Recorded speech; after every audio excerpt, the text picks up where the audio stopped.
Hello friends and welcome back to my channel. आज हम लोग पढ़ने वाले हैं हाइपरमेट्रोपिया क्या होता है, क्या कारण होते हैं इसके, और इस कितने टाइप का होता है और इसका ट्रीटमेंट क्या होता है। चलिए स्टार्ट करते हैं। सबसे पहले इसकी definition, it is that dioptric condition of the eye in which with accommodation at rest the incident parallel rays of light come to a focus posterior to the light sensitive layer of the retina.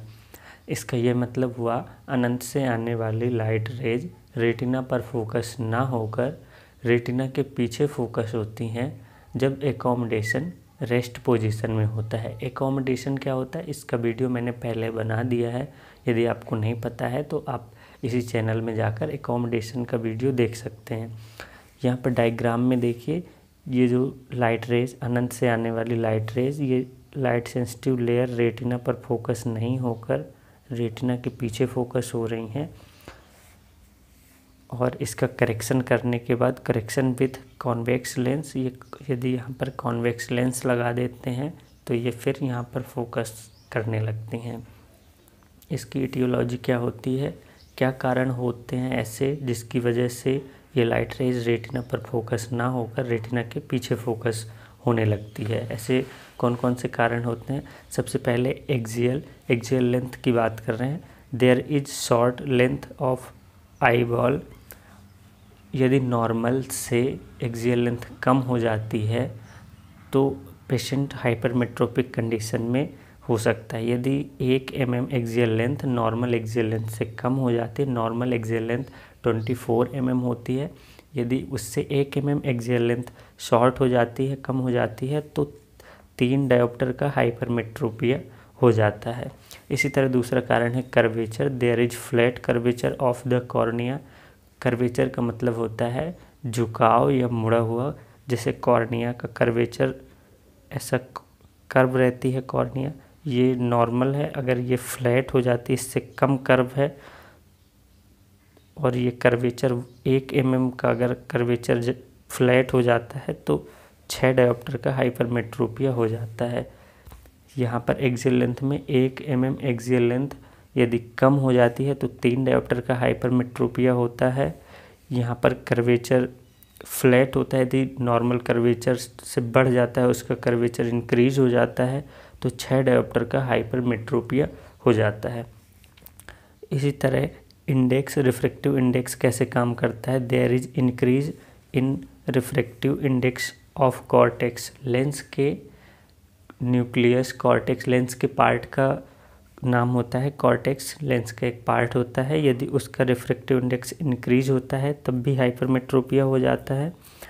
Positional hypermetropia क्या होता है, backward displacement of the lens. यदि ये lens यहाँ पर है और यदि अपनी जगह से पीछे हो जाए, यहाँ पर हो जाए, तो लाइट रेज यहाँ नहीं फोकस होंगी और इसके पीछे, और यहाँ लाइट सेंसिटिव लेयर रेटिना के पीछे फोकस होने लगेंगी।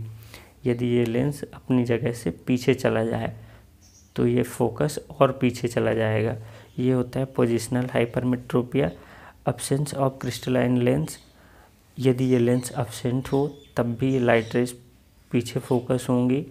ये कंडीशन तब होती है जब किसी पेशेंट की सर्जरी होती है और कुछ ऐसी कंडीशन होती हैं कि वहाँ पर लेंस नहीं डाला जा सकता, उस टाइम पर लेंस नहीं डाल सकते, तो क्रिस्टलाइन लेंस हटा देते हैं और इस जगह को खाली छोड़ देते हैं, तो पेशेंट हाइपरमेट्रोपिया में रहता है और उस कंडीशन को अफेकिया बोलते हैं।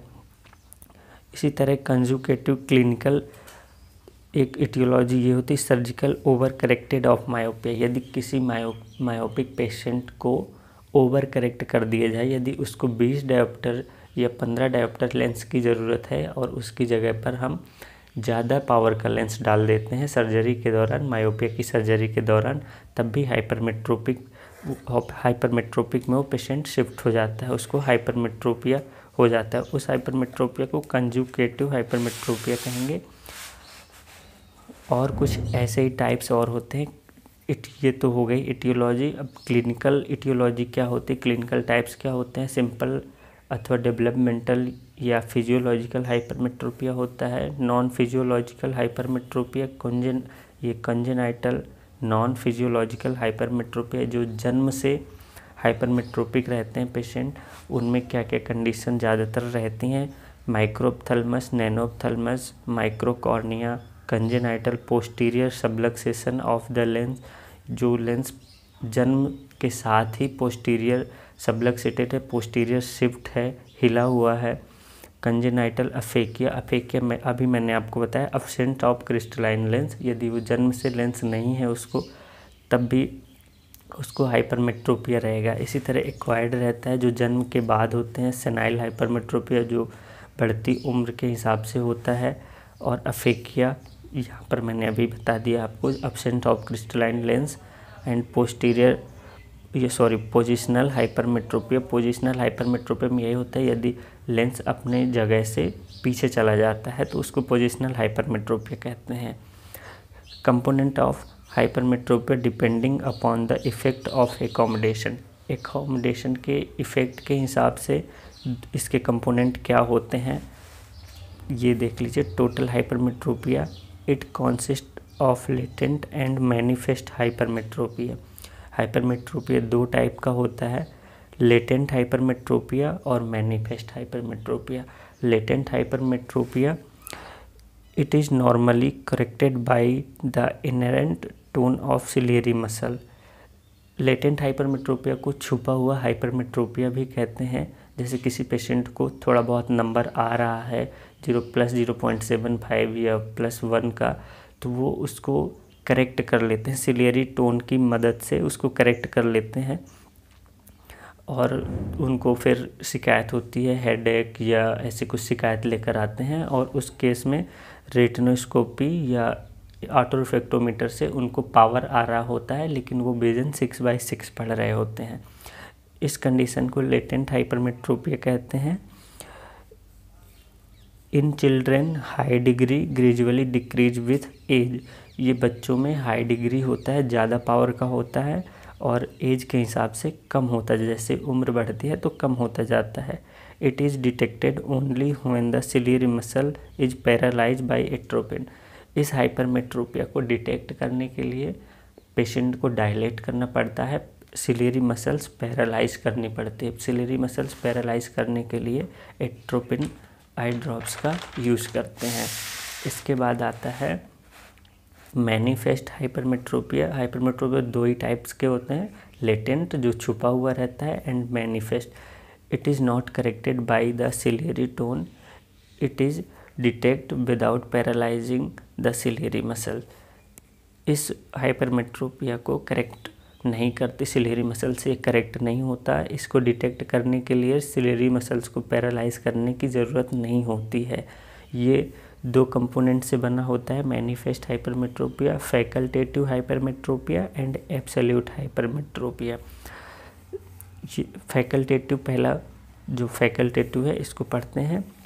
Facultative hypermetropia constitute that part which can be corrected by the patient accommodation effort। अब इसमें दो टाइप्स के होते हैं। फैकल्टेटिव को पेशेंट अपने एकोमोडेशन की मदद से उसको करेक्ट कर लेता है, एंड एब्सोल्यूट को एकोमोडेशन की मदद से करेक्ट नहीं कर पाता। ये होता है मैनिफेस्ट हाइपरमेट्रोपिया। मैनिफेस्ट हाइपरमेट्रोपिया के दो पार्ट होते हैं, फैकल्टेटिव एंड एब्सोल्यूट। फैकल्टेटिव को पेशेंट अपने एकोमोडेशन से करेक्ट कर लेता है, एंड एब्सोल्यूट हाइपरमेट्रोपिया को पेशेंट अपने एकोमोडेशन से करेक्ट नहीं कर पाता।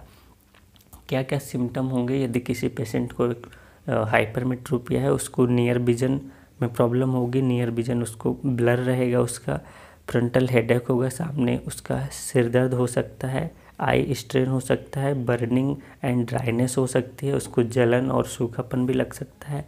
प्रेस बायोपिया का मतलब होता है उस पेशेंट को पास के जो लेटर होते हैं, छोटी चीज़ें होती हैं, वो अच्छे से दिखाई नहीं देती, नियर विजन उसका कम होता है। साइन क्या क्या होते हैं इसके? सिम्टम का मतलब होता है लक्षण, और साइन का मतलब होता है चिन्ह। Small size of eye ball, eye ball का साइज कम होता है नॉर्मल आई बॉल से। सैलो एसी एंटीरियर चैम्बर की डेप्थ 2.5 mm रहती है नॉर्मली, इससे कम होता है उसका एसी सैलो होता है। Short axial length, axial length कम होती है, एक्सियल लेंथ का मेजरमेंट ए स्कैन से करते हैं और उसको जब ए स्कैन से करवाते हैं तो उसकी नॉर्मल एक्सियल लेंथ से कम होता है। हाइपरमेट्रोपिक रिफ्रैक्टिव एरर होते हैं, इसको रेटिनोस्कोपी या ऑटो रिफ्रैक्टोमीटर से डिटेक्ट करते हैं। उसमें पेशेंट को प्लस का पावर आता है, प्लस के कॉन्वेक्स पावर आता है, प्लस लेंस के आते हैं। ये रेटिनोस्कोपी या AR से इसको डिटेक्ट करते हैं।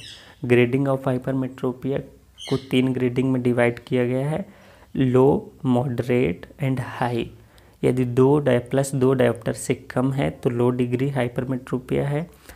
यदि पेशेंट को 2 से 5 डायोप्टर तक का, +2 से +5 तक का हाइपरमेट्रोपिया है तो उसको मॉडरेट डिग्री में रखा गया है। यदि +5 डायोप्टर से भी ज़्यादा है तो उसको हाई हाइपरमेट्रोपिया की कंडीशन में रखते हैं। यदि हाइपरमेट्रोपिया को ट्रीट नहीं करते तो क्या क्या कॉम्प्लिकेशन हो सकते हैं? रिकरेंट स्टाई हो सकता है, ब्लेफराइटिस हो सकता है, कन्वर्जेंट स्क्विंट हो सकता है एंड एम्ब्लायोपिया हो सकता है। इसका ट्रीटमेंट क्या क्या रहता है?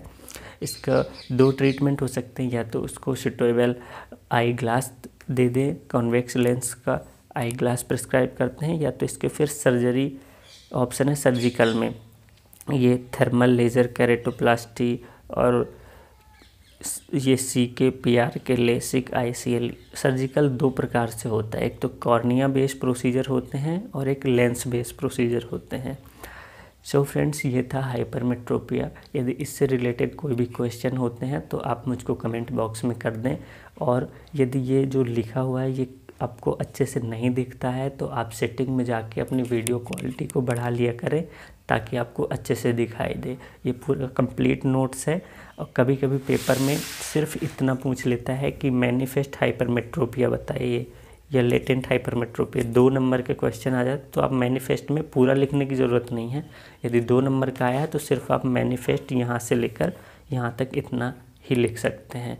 Thank you so much, thanks for watching.